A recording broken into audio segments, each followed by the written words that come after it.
Youth Congress സംസ്ഥാന president സ്ഥാനത്ത് നിന്ന് രാഹുൽ മാങ്കൂട്ടത്തിൽ രാജിവെച്ചതിന് പിന്നാലെ പുതിയ പ്രസിഡന്റിനെ തിരഞ്ഞെടുക്കാനുള്ള കാര്യത്തിൽ കോൺഗ്രസിനുള്ളിൽ അഭിപ്രായ ഭിന്നത രൂക്ഷമായി.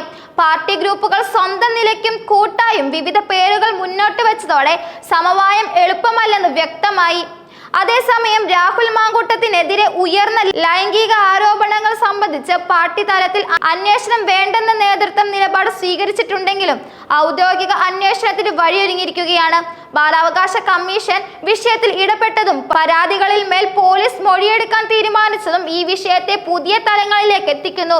യൂത്ത് കോൺഗ്രസ് പ്രസിഡന്റ് സ്ഥാനത്തേക്കുള്ള തെരഞ്ഞെടുപ്പിൽ രാഹുലിന് പിന്നിൽ രണ്ടാമതായി എത്തിയ വൈസ് പ്രസിഡന്റ് അബിൻ വർക്കിയെ പ്രസിഡന്റ് സ്ഥാനത്തേക്ക് പരിഗണിക്കണമെന്നാണ് ഒരു വിഭാഗം നേതാക്കളുടെ ആവേശം. രമേശ് ചെന്നിത്തലയുടെ പിന്തുണയും അബിൻ വർക്കിക്കുണ്ട്.